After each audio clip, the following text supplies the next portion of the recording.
If you didn't know, well, now you know that today is graduation Sunday, and I think I can speak for everyone when I say how proud of you we are and how excited we are to see what God can do through you.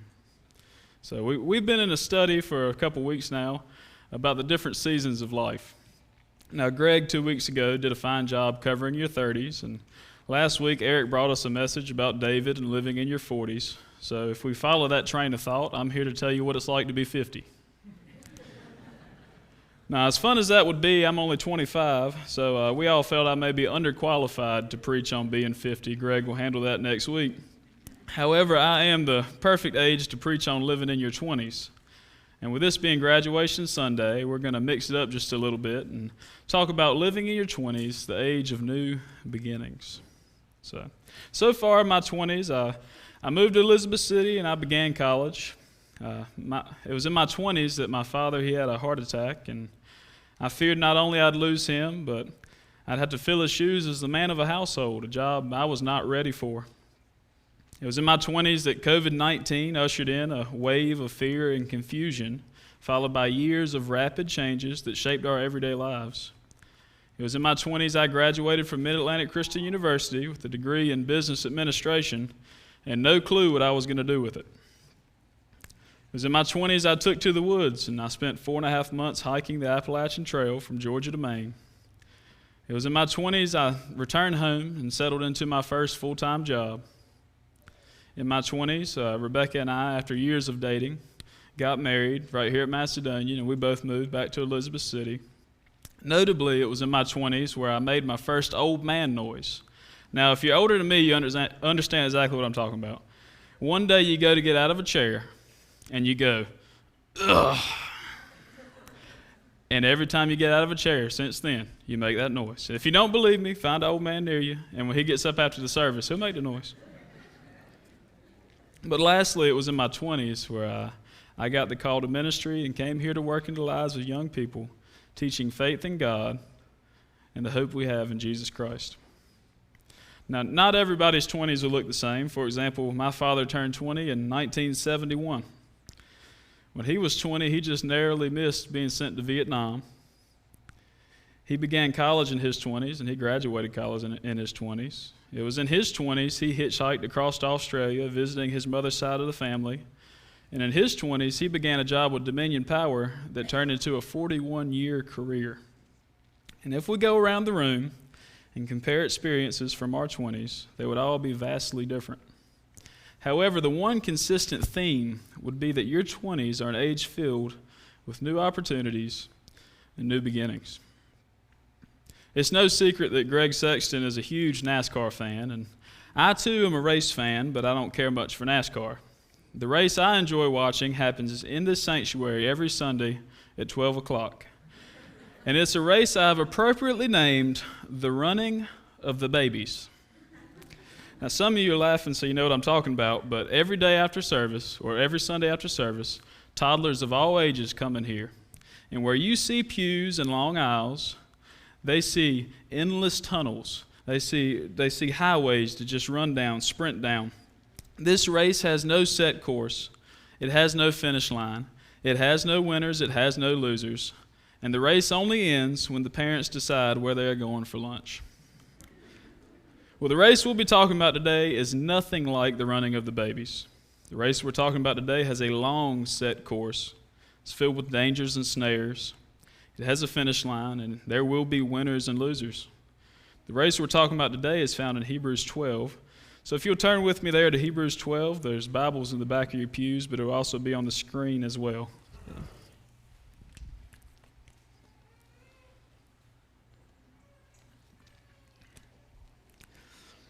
Therefore, since we are surrounded by such a great cloud of witnesses, let us throw off everything that hinders and the sin that so easily entangles, and let us run with perseverance the race marked out before us, fixing our eyes on Jesus, the pioneer and perfecter of faith. I know my way around a lot of places, but I get lost in malls very easily, shopping malls. And in my defense, they are very confusing buildings. You're looking at Belk, you walk all the way through it, you run into Belk. The places make no sense. But I always rejoice when I'm walking in through the aisles and I run into these big map kiosks they put right in the walkways. Now, even when I find these maps, I'm still pretty lost until I find the big arrow with 3 words: "You are here." Hebrews 12 may be news to you, and maybe it was lost on you that you're running a race right now. If so, the first step is to find out where you're at in that race. And when Paul speaks of the race, he is referring to our earthly life from the start line at birth to the finish line where eternity begins. So for the 20-year-olds in the audience, you are here. Now this timeline is based on the average lifespan of 76 years. So if you're 77, I don't put this up here to scare you or make you mad. Y'all keep going just as long as you want to. You keep running that race. But on average, this is the race. I heard Bob Russell tell a story about a friend of his that he was about to pass away from cancer. And the whole family came to say their goodbyes. And the man's 6-year-old granddaughter came up to the bedside. She confidently said, "Bye, Grandpa. I'll see you in heaven." And then as she was walking away, she looked back and said, "It's going to be a while. I'm only 6. And for the 20-year-olds here, God willing, it's going to be a while. We still have a long race ahead of us.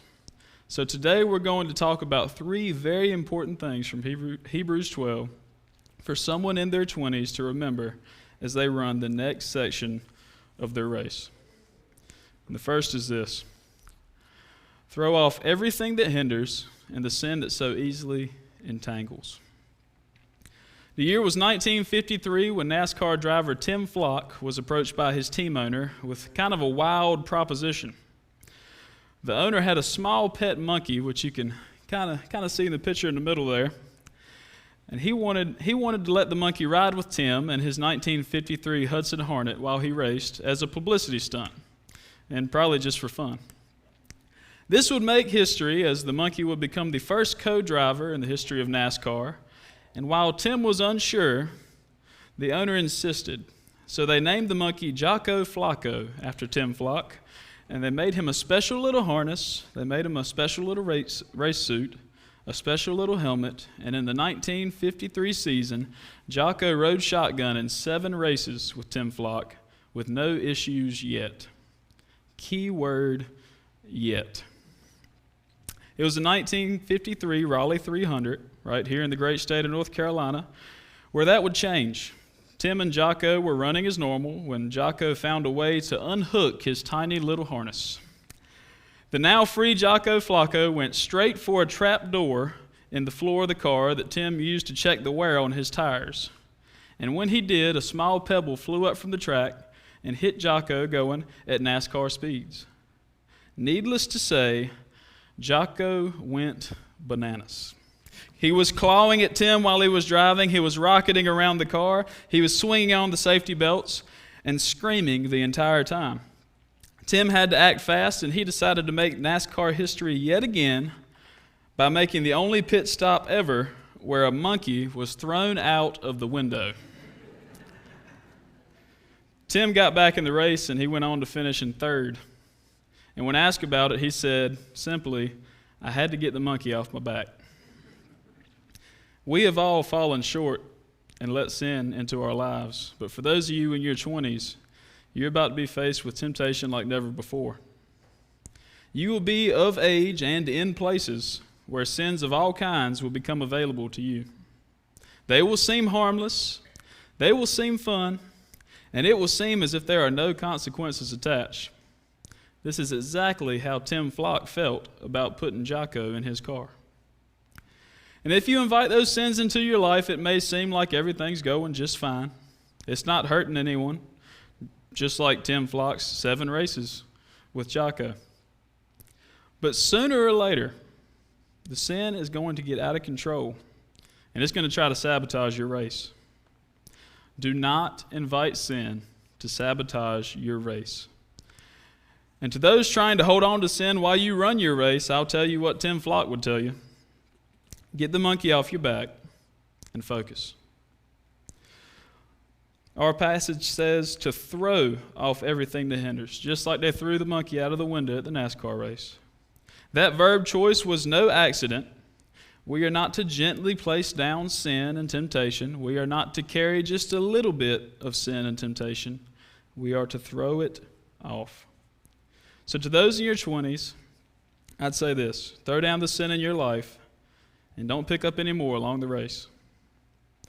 The second thing I'd have you know is this: run with perseverance the race marked out for us. Many of you may not know, because I certainly don't look like it, but I hold an unofficial NCAA record.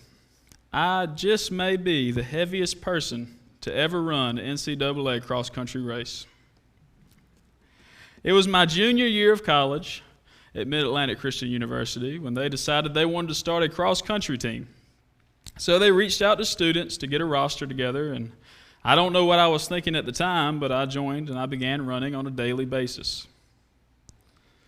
By the time we had our first meet, I had slimmed down to 235 pounds.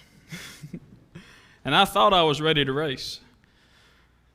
So for our first race, the other teams, they arrived hours early to walk through the track, examine the turns, to stretch, and to prepare for the race ahead. MacU's team arrived 10 minutes before the race, 8 of which we spent finding a parking spot. And when we walked up to the starting line, every other runner was 6'4" and 90 pounds. They had on weightless tank top shirts and short shorts, and I had on my baggy athletic basketball shorts and my gray MacU Athletics t-shirt. But when the gun went off, for the first half mile, I ran like the wind. The adrenaline coursed through my veins for the first half mile. For the first half mile, the crowd lined the track and they cheered, "Go, Joe, go." For the first half mile, I was at the head of the pack. Problem was, it's not a half-mile race. It's a 6-mile race. And I soon regretted pushing so hard at the start. When reality set in, I fell to a slow jog in last place. I was exhausted. The fans and adrenaline were far behind me, and I still had 5.5 miles to run. I worry for those in their 20s because this far they have only experienced the start of the race. This far they've had people cheering them on. This far they've not grown tired of keeping the faith, and if they have, they've had people to push them along as they go. But in your 20s, the race changes. A lot of people typically move away, they go off to college, they go off on their own. They find that it's entirely up to them to find a new church, or not. It's entirely up to them to wake up on a Sunday morning, or not. It's entirely up to them to study their Bible, or not. It's entirely up to them to defend their faith, or not. It's in our 20s we realize that this Christianity thing is harder than it was in the beginning. And we've still got a long way to go. I finished that cross-country race, by the way. It wasn't easy, but I did finish it. In fact, for the rest of the race, there was a golf cart that rode the course to pick up people who were injured and who wanted to quit. And it followed the person in last place, which means it was 12 feet behind me the whole time. And it crossed my mind 1,000 times just to stop running, just to get on the cart, just to quit. But I didn't. And I don't think he's riding a golf cart.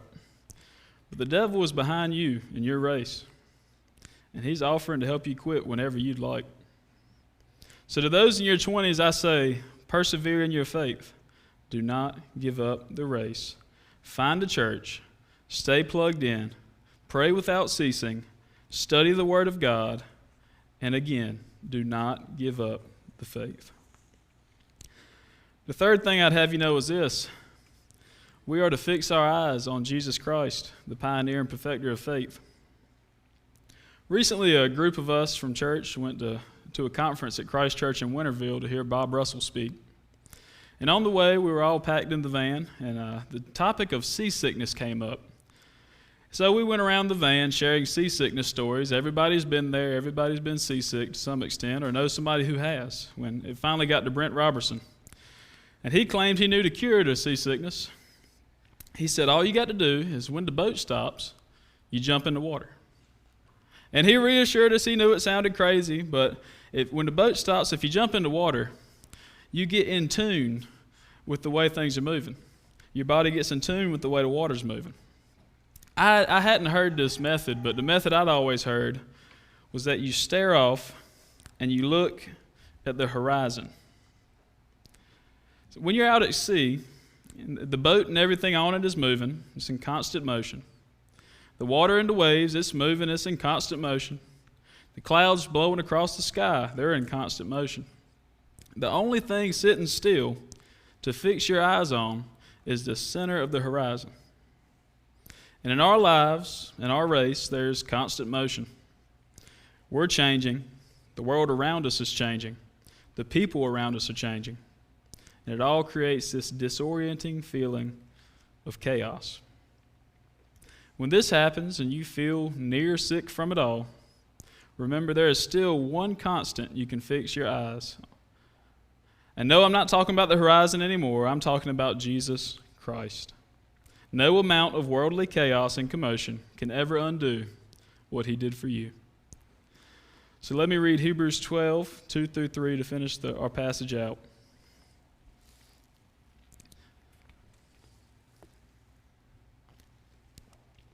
Fixing our eyes on Jesus Christ, the pioneer and perfecter of faith, for the joy set before him, he endured the cross, scorning its shame, and sat down at the right hand of the throne of God. Consider him who endured such opposition from sinners, so that you will not grow weary and lose heart. To those in their 20s, don't lose heart. This fallen world is not our home, but it is where we have to run our race. Persevere, fix your eyes, and finish well.